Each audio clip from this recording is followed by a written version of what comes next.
La creatividad no es un talento, es estado y contexto.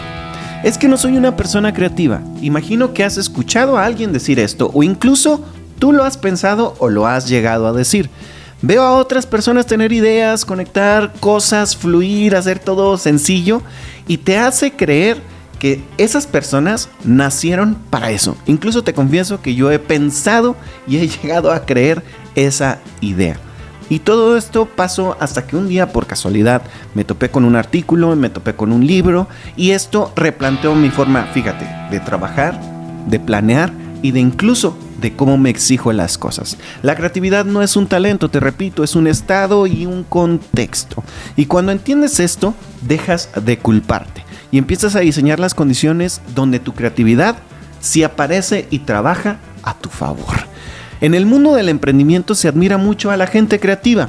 Les dotamos de esto como si fuera un don reservado solo para algunas personas. Como si hubiera personas tocadas por una varita mágica. A veces decimos que son tocadas por Dios. Y los demás, los simples mortales, tuviéramos que conformarnos solamente con ejecutar lo que podamos hacer. Pero esa idea tiene un problema enorme. Te deja fuera del juego de la creatividad desde el principio. Porque si no naciste creativo, pues ¿para qué intentar volverte creativo? Realmente no tendría caso, ¿verdad? Sin embargo, aquí es donde entra lo chido, la parte de los datos duros. Una profesora de Harvard lleva bastante tiempo estudiando el tema de la creatividad. Y aquí aparece la profesora Teresa, o Teresa, se escribe Amabile, y creo que se pronuncia Amabile. Sí, así como Amabile, pero como amable, suena como amable. Teresa amable. Y la profesora Teresa o Teresa es una investigadora de la creatividad en Harvard. Ella encontró algo bastante peculiar o incómodo para muchos, que es el mito del genio creativo. Ella desarrolló una teoría donde nos cuenta que la creatividad no vive en esas personas que nosotros denominamos genios, sino vive en todas las personas ordinarias, pero trabajando o desarrollándose o desenvolviéndose en condiciones correctas. Descubrió que las personas más creativas no son creativas para empezar todo el tiempo. A veces pensamos que un artista siempre está en ese famoso estado de la inspiración, y no, ya de hecho tenemos episodios dedicados aquí a lo que se llama el estado de flow, que ya te empieza a desmitificar esta parte de la inspiración, y que hay periodos de fluctuación, es decir, periodos donde la gente que denominamos creativa es más creativa y otras veces no tanto. Y estos periodos de fluctuación o rachas permitieron que la doctora Teresa formulara una teoría bastante valiosa. La creatividad aparece cuando se juntan, acorde a esta teoría, tres cosas: habilidades relevantes, un proceso creativo adecuado y algo bien importante, motivación intrínseca dentro de un ambiente social que te apoye. ¿Qué es esto de la motivación intrínseca? Cuando viene desde dentro, viene desde ti. Y fíjate, curiosamente, aquí te hago un pequeño paréntesis. Ahorita estoy haciendo un diplomado en habilidades directivas, y una de las cosas que más señala, de hecho es con lo que arranca el diplomado, la certificación que estoy tomando, es que la parte del cambio, cuando tú quieres gestionar un cambio en una organización, ¿con quién crees que empieza el cambio? Con el individuo. Y el cambio del individuo obviamente viene desde el centro. De hecho, a lo largo de los próximos episodios de Cuentos, Mitos y Relatos para Emprendedores voy a desarrollar todavía mucho más este punto. Pero entonces, la motivación intrínseca viene pues desde ti, pero además tiene que ver con un ambiente social que te apoye. O sea, si el entorno en el que tú te desenvuelves no es el idóneo, ¿qué es lo que va a pasar? Va a drenar tu motivación. Y ojo, ya hemos hablado aquí de la diferencia entre motivación y disciplina. Sin embargo, cuando estamos hablando de la parte, ahora sí que de los estudios, aquí nos habla que la motivación intrínseca que viene de ti, obviamente se compone de otras cosas que a lo mejor ahorita no vamos a alcanzar a tocar, pero sí tiene muchísimo que ver tanto factores internos, que eso es lo que quiero que te quedes, y externos. Entonces, si el entorno drena tu motivación, ¿qué pasa si no te sientes con ese impulso desde dentro para hacer las cosas? Tu creatividad se apaga. Y está demostrado, la profesora se puso a hacer estudios entre muchísima gente a través del famoso journaling, o lo que es escribir diarios, donde la gente escribía a lo largo de 4 meses o incluso 9 meses cómo se iban sintiendo a lo largo de desarrollar un proyecto.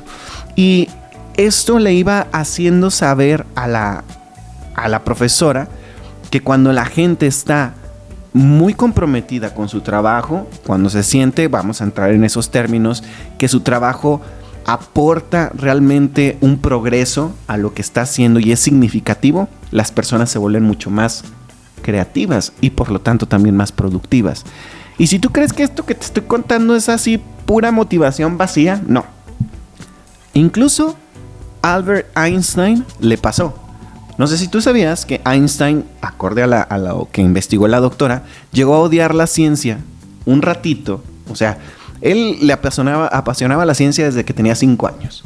Pero hubo un momento en la escuela que la escuela lo hizo odiar la ciencia. Así. Él decía que era casi como una actividad delictiva lo que le hacían en la escuela. Por el hecho de cómo lo obligaban a hacer la tarea, los resúmenes, que le iban quitando lo que él amaba de la ciencia y por eso él no se sentía a gusto. Y eso que le llegó a pasar a Einstein nos ha pasado a todos. Entonces no necesariamente es falta de talento, es falta de contexto. Y aquí me lleva al siguiente relato número 2, donde vamos a hablar de los aspectos o de los conceptos que se llaman Inner Work Life y los Small Wins. Vamos no me refiero a wings de alitas, wins de victorias. Primero, la profesora, le sigo diciendo profesora Patricio, no, la profesora Teresa estudió diarios de trabajo, como te decía, durante meses. A esto que estuvo ella estudiando, ella le denominó Inner Work Life, que es la vida psicológica que experimentas día a día mientras trabajas. Todos nosotros en nuestra labor profesional de todos los días tenemos un Inner Work Life, que tiene que ver ¿con qué? Con tus emociones, con tu percepción de avance y tu motivación. O sea, lo que tú haces en el trabajo te va a afectar tus emociones, tu percepción y tu motivación. Si tú sientes que lo que haces no suma a todas las partes y que no hay un avance en lo que tú estás haciendo día con día, tu motivación empieza a bajar. Al contrario, si cuando tú tienes algo emocionante en el trabajo y además sientes que aportas algo más, tu motivación va a aumentar. Entonces, de aquí, ella encontró, la profesora, que cuando las personas se hacen un progreso en algo significativo, aunque sea pequeño el progreso, se activa una bola de nieve de motivación, enfoque y creatividad. Esto se pueden también llamar small wins o pequeñas victorias. Cuando tú te pones puede ser tu líder de equipo o tu jefe o quien sea, puede ser tú mismo si eres emprendedor, te pones pequeños retos y los vas cumpliendo y sabes que ese reto es para algo más grande. Esa pequeña victoria te hace sentir que avanzas y ese avance, esa pequeña victoria te dan más gasolina para que sigas al siguiente día buscando la victoria chiquita que sigue. De hecho, yo siento que esto se parece demasiado al Kaizen porque también tiene que ver con una mejora continua y son cosas pequeñitas. A mí me funcionan, por eso te las comparto y te digo, me llama mucho la atención que esto me lo he topado. Bueno, ahorita no me voy a meter cómo llegué a este tema, pero si hay tiempo te cuento. Vamos al siguiente punto, que es el mito de no soy creativo. Así es, el mito de no soy creativo. ¿Cuántas veces has escuchado o tú has dicho no soy creativo? ¿Sale? Más bien, en realidad lo que se dice entre líneas de esto es: mi contexto nunca me ha permitido estar en el estado correcto. Esa es la verdad. No es que no seas creativo, a veces las cosas no están puestas para tu creatividad. Y aquí se conecta esto perfecto con el estado de flow y con el concepto del deep work de Cal Newport, que no se trata que tú trabajes más horas. Y ojo, esto está bien complejo de explicarle incluso a tu jefe. Hace poco por aquí se ha habido un debate de si es bueno que las jornadas laborales se amplíen o se acorten, porque hay algo que es cierto, y yo siempre lo he pensado, no porque una persona trabaje entre comillas más horas, va a ser más productiva o va a hacer un mejor trabajo. Eso es una falacia, eso es una mentira. Tú puedes tener una persona de altísimo rendimiento que en 2 o 3 horas te pudiera sacar un trabajo del doble de tiempo. ¿Por qué? Porque es muy bueno trabajando. Sin embargo, bueno, es muy bueno haciendo lo que hace. Fíjate, esto es real, ¿eh?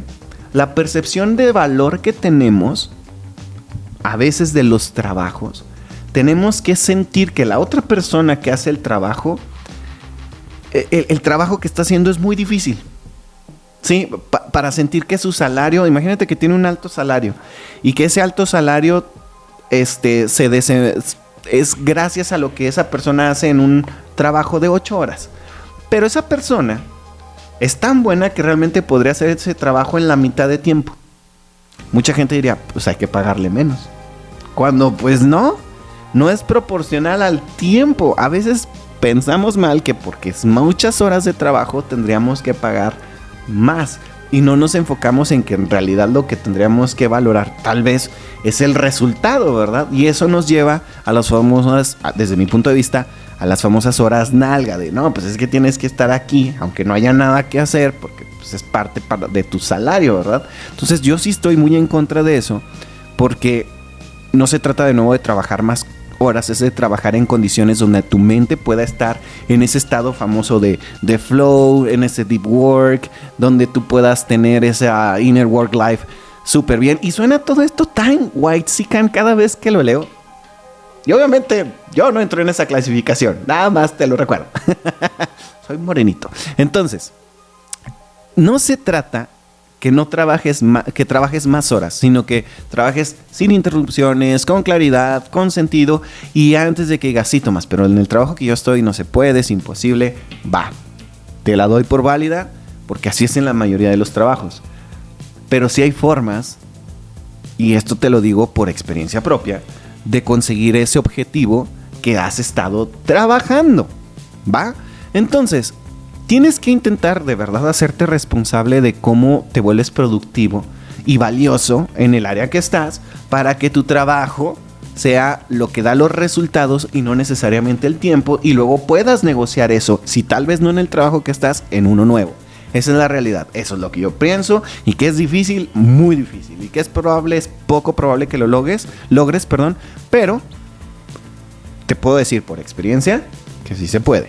Ahora, tus días buenos no son casualidad. Si tú piensas, tú ya has vivido de repente rachas creativas, días donde las ideas salen fáciles, y cuando me refiero a ideas, son soluciones, donde conectas cosas, donde avanzas muchísimo en el trabajo, y hay otros días donde te sientas y nomás no sale nada. Y no es que un día sí seas creativo y otro día no, pues no existe como en Los Simpsons de, estaba en modo creativo. No, eso no pasa. Es que un día tu estado y tu contexto estaban muy alineados y otro día no. Acuérdate que tu entorno tiene muchísimo que ver. Pero como a veces no entendemos esto, lo atribuimos o a algo místico y le decimos, es que ando inspirado, pero en realidad es que no se dieron las condiciones.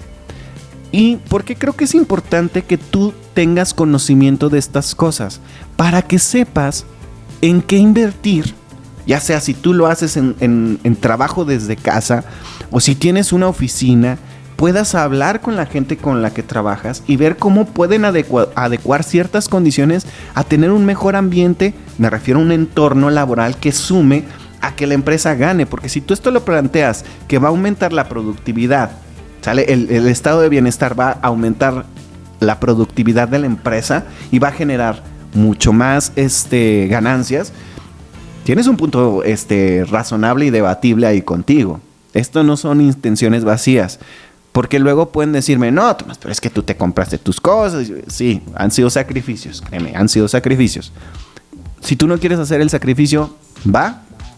Pero tienes entonces que buscar la manera que ese entorno laboral te ayude a generar más para ese entorno donde estás. Y ahí tienes un gran argumento para hablarlo con la gente que chambeas.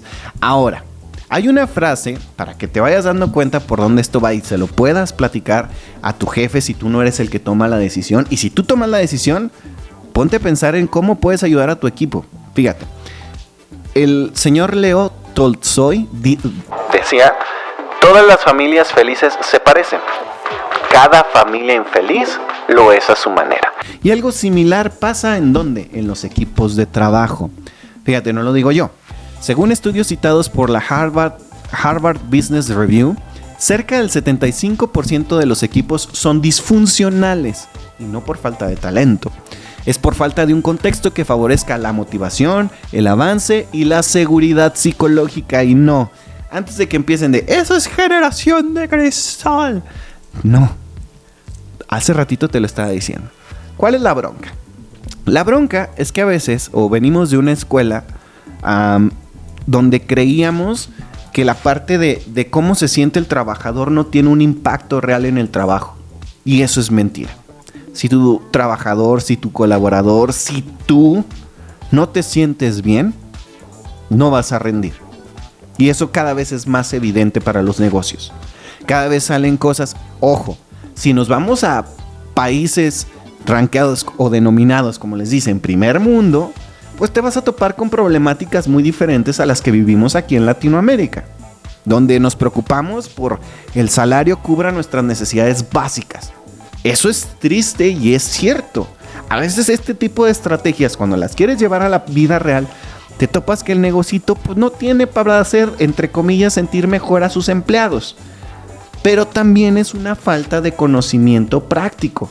Sí, puedes tener ya luego el conocimiento, pero el reto es cómo este conocimiento puede generar un bienestar real en la gente de mi equipo de trabajo, en mí mismo, para que la empresa siga avanzando. Y eso creo que sí se puede hacer aún y con pocos recursos, pero solo es cuando la gente se hace responsable de ello.